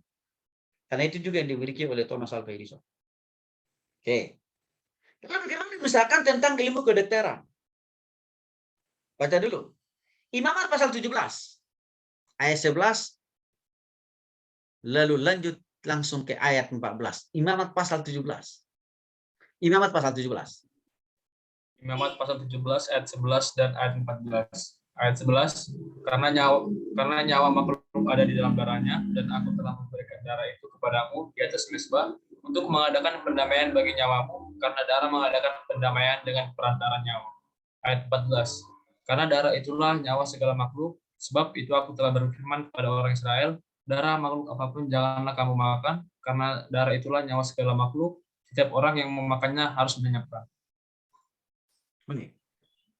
Di dalam ilmu kedokteran, mereka mendalami, mereka menggeluti juga tentang pentingnya, salah satu nih, pentingnya darah kan. Apa gunanya darah? Untuk mempercepat proses metabolisme tubuh. Itu kan gunanya darah. Dan kalau saudara sudah kehilangan darah, sudah pasti saudara inna ilahi. Artinya apa? Tuhan sudah menciptakan, Tuhan sudah memproduk, Tuhan sudah membuat yang namanya darah. Dan juga untuk apa darah itu diciptakan oleh Tuhan. Maka dikatakan 17 tahun. Imamat pasal 17 ayat 11. Karena nyawa makhluk ada di dalam darahnya. Dan aku telah memberikan darah itu kepadamu. Oke, jelas ya. Saking begitu pentingnya darah itu dalam proses mekanisme biologi. Di dalam tubuh manusia ataupun juga binatang. Maka dikatakan di sini saudara. Ya, jangan sembarang, jagalah darahmu, jangan menyalahgunakan. Ini kan berhubungan dengan ilmu kedokteran atau ilmu kesehatan kan? Jadi artinya apa? Seorang dokter dia akan menjadi dokter yang hebat kalau dia menghormati, menghargai firman Tuhan dengan membaca, merenungkan dan melakukan. Karena semuanya komplit. Oke. Lalu bagaimana dengan aturan-aturan yang berhubungan dengan di bidang kesehatan lain? Contohnya misalkan aturan karantina. Kalau istilah kita sekarang karena kita lagi ada di pandemi. Ya. Baca dulu Ulangan pasal 14. Ulangan pasal 14 ayat 21 dan pasal 23 ayat 12 sampai 14. Janganlah kamu memakan bangkai apapun, tetapi boleh kau berikan kepada pendatang yang di dalam tempatmu untuk dimakan, atau boleh kau jual kepada orang asing, sebab engkaulah umat yang kudus bagi Tuhan Allahmu. Janganlah kau masak anak kambing dalam air susu induknya. Lanjut. Di luar perkemahan itu haruslah ada bagimu suatu tempat kemana engkau pergi untuk kada hajat. Di antara perlengkapanmu haruslah ada padamu sekop kecil, dan apabila engkau jongkok kada hajat, haruslah engkau menggali lubang dengan itu dan menimbuni kotoranmu. Sebab Tuhan Allahmu berjalan dari tengah-tengah perkemahanmu untuk melepaskan engkau dan menyerahkan musuhmu kepadamu. Sebab itu haruslah perkemahanmu itu kudus, supaya jangan ia melihat sesuatu yang tidak senonoh di antaramu lalu berbalik daripadamu. Oke, saya jelaskan dulu. Ulangan pasal 14 ayat 21 saya jelaskan dulu. Ayat ini bicara tentang apa? Ayat ini bicara tentang pentingnya menjaga kesehatan. Maka dikatakan di sana, janganlah kamu memakan bangkai apapun. Oke. Jadi contohnya misalkan, memakan ayam tiren. Ayam tiren itu kan yang sudah bangkai, kan yang sudah busuk, yang sudah bau kan. Itu tidak boleh saudara makan. Karena kalau saudara makan itu akan bawa sakit penyakit bagimu. Itu bicara masalah tentang pentingnya menjaga kesehatan kan. Coba sampai situ-situnya dipikirin Tuhan loh. Ulang pasal 23, 12 sampai 14. Saudara tahu bicara tentang apa itu? Buang BAB. Ulangan 23, 12 sampai 14. Kalau saudara mau buang air besar, dikasih tahu tuh. Bagi dulu tanahnya, lubangnya. Lalu boleh BAB di sana, tapi setelah jangan lupa tutup. Supaya apa? Supaya tidak menghasilkan, melahirkan, penyakit. Itu alasannya kenapa kalau orang bangun toilet tidak ada buat toilet di ruang tamu kan, tapi tempat paling pojok kan. Itu alasannya kenapa selalu diumumkan kalau saudara BAB siram. Coba. Mungkin bagi sebagian orang, Tuhan ini kok sampai segitu-gitunya cara buang BAB yang baik kok sampai segitu-gitunya diatur ya. Tuhan perlu mengatur itu supaya saudara tahu bahwa Tuhan itu maha memahami, maha mengerti apa yang dibutuhkan oleh manusia. Karena dia Tuhan atas segala-galanya. Atas segala sesuatu yang ada di dunia ini. Ini harus dipahami. Jadi jangan saudara kira Tuhan itu tidak tahu bagaimana caranya menjaga kesehatan. Tuhan tahu kok. Oke. Imamat pasal 13. Lanjut. Imamat pasal 13 ayat 45 sampai 46. Orang yang sakit kusta harus berpakaian yang cabik-cabik. Rambutnya terurai dan lagi ia harus menutupi mukanya sambil berseru-seru najis-najis. Selama ia kena penyakit itu, ia tetap najis. Memang ia najis, ia harus tinggal terasi. Di luar perkemahan itulah tempat kediamannya. Imamat pasal 13 ayat 45 sampai dengan 46. Ini bicara tentang pentingnya karantina. Istilah karantina itu kan populer sejak pandemi COVID datang lebih daripada 2 tahun yang lalu kan. Muncul istilah karantina. Muncul istilah karantina mandiri. Artinya apa? Isolasi mandiri di rumah kan itu. Atau karantina di tempat yang sudah disediakan pemerintah, misalkan di Wisma Atlet. Jauh sebelum istilah karantina itu terpopulerkan di zaman pandemi ini, Alkitab, Tuhan sudah menjelaskan bahwa dulu di tengah-tengah bangsa Israel ada yang namanya penyakit kusta yang penularannya sama seperti COVID-19 hari-hari ini. Maka Tuhan bilang begini, untuk yang berpenyakit kusta, tidak boleh dia tinggalnya bersamaan dengan orang yang sehat. Karena apa? Bisa menulari orang yang sehat. Maka Tuhan bilang, taruhlah dia di tempat tersendiri yang namanya apa? Karantina. Tinggal di tempat yang terasing. Itu sudah dijelaskan oleh Tuhan kok di dalam Alkitab.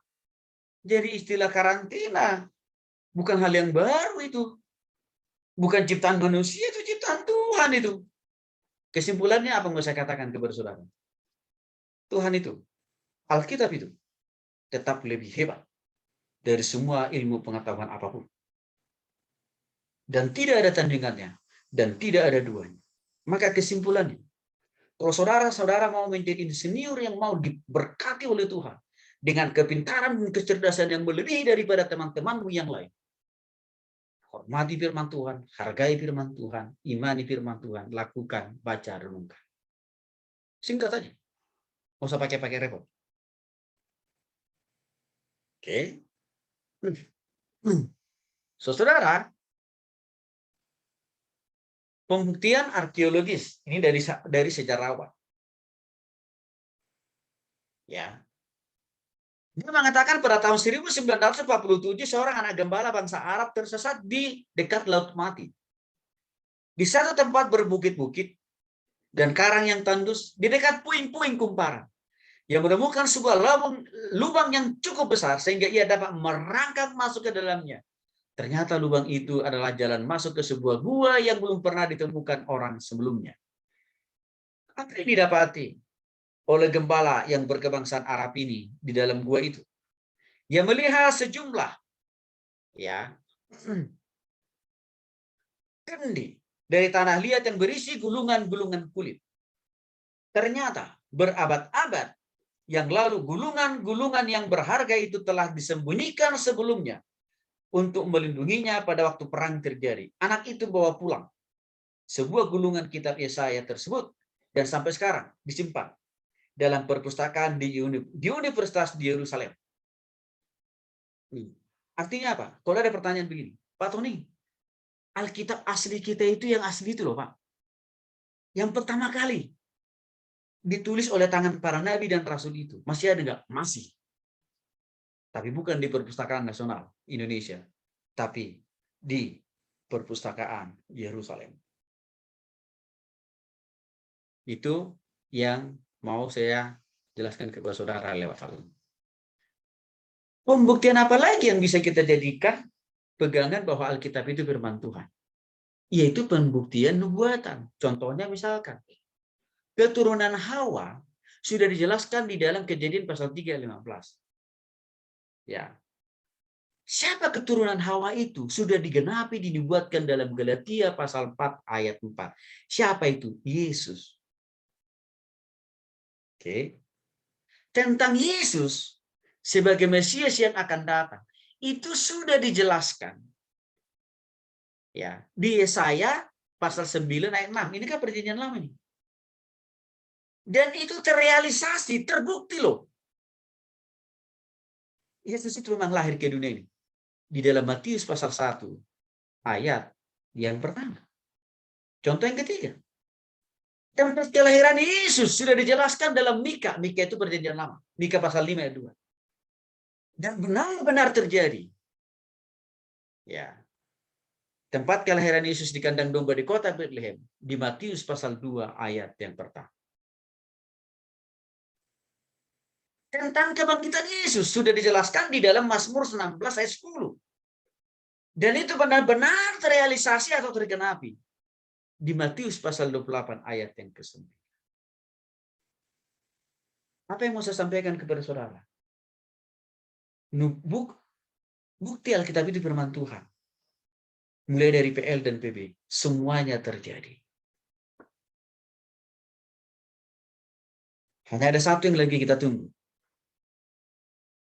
Tentang kedatangan Tuhan Yesus yang kedua kali. Yang pasti datang. Hanya tinggal itu, Pak. Jadi, nubuatan-nubuatan ini membuktikan, mengesahkan firman itu, Alkitab kita, PL dan PB. Benar-benar 100% firman Tuhan. Benar-benar 100% dari Allah. Benar-benar isi hati, isi pikiran, isi perasaan. Allah 100%. Mengapa? Untuk apa Allah memberikan Alkitab kepada saudara? Satu, mengajar saudara supaya saudara mengenal betul dengan sempurna tentang diri Allah sendiri, rencana-rencananya untuk hidup saudara di dunia ini dan juga di surga. Maka kalau saudara mau ingin tahu bagaimana caranya supaya saya menjadi seorang yang sukses dalam studi, dalam karir rumah tangga masa depan, dan masuk surga, baca, renungkan, lakukan firman Tuhan. Yang kedua, supaya saudara punya pengharapan dalam menghadapi pergumulan dan kesukaran, bahwa masih ada jaminan, bahwa masih ada penyertaan, bahwa masih ada pertolongan buat saudara. Maka untuk itu Tuhan kasih firman atau Alkitab. Yang ketiga, untuk mengingatkan saudara, hidupnya yang bengkok jangan makin bengkok, jangan makin miring gitu loh. Hidup yang bengkok harus makin lurus, harus makin bertobat itu. Ya. Apalagi tujuan Tuhan memberikan Alkitab supaya saudara memiliki jaminan penyertaan pemeliharaan waktu saudara masih ada di bumi ini, apalagi di surga. Itu makanya Tuhan kasih firman Tuhan. Sehingga saudara tidak perlu minta jaminan dari mbah dukun atau juga dari mbah hujan. Yang kelima, buat apa firman Tuhan itu Tuhan kasih? Mengajar saudara, menolong saudara, membimbing saudara, mendidik saudara supaya bertambah hari, minggu, bulan, dan tahun. Ya, berpikir benar, bertindak benar, berkomunikasi benar, belajar benar. Ya, terus apa lagi? Berbisnis benar, bekerja benar, dan melakukan salah satunya benar. Itu maksudnya. Sehingga apa? Saudara mendapatkan yang excellent dalam hidup saudara. Ya. Bagaimana proses-proses atau tahapan-tahapan Alkitab itu sampai kepada kita? Yang pertama, mulai dari gagasan dalam pikiran Allah. Saya katakan tadi, Alkitab itu isi hati, isi pikiran, isi perasaan, dan rencana Allah untuk saudara. Di dunia ini dan di surga. Itu dimulai dari Allah. Lalu setelah itu, saudara, ya, dia wahyukan. Diwahyukan itu artinya apa? Disampaikan kepada para nabi dan rasul. Ya. Lalu itu diterima oleh para nabi dan rasul melalui pikiran, melalui hati dan pikiran mereka. Lalu setelah itu, saudaraku, diilhamkan oleh Tuhan. Ya. Lalu setelah itu Allah lagi-lagi terus memberikan gagasan kepada para nabi dan juga para rasul itu. Dan setelah itu dikunci oleh Tuhan. Kitab kita dimulai dari Kejadian dan di-close di kitab Wahyu. Maka terkumpullah menjadi 66 kitab. Saudara, setelah sampai di situ, Alkitab kita itu juga sudah lulus tes kritik. Namanya tes kritik teks. Jadi jangan saudara kira Alkitab kita itu langsung ucuk-ucuk tanpa pengujian. Enggak, diuji melalui sains atau ilmu pengetahuan. Dan lulus serta lolos. Oke. Lalu setelah itu diterjemahkanlah Alkitab kita itu pertama kali dalam bahasa Ibrani Perjanjian Lama, dalam bahasa Yunani Perjanjian Baru.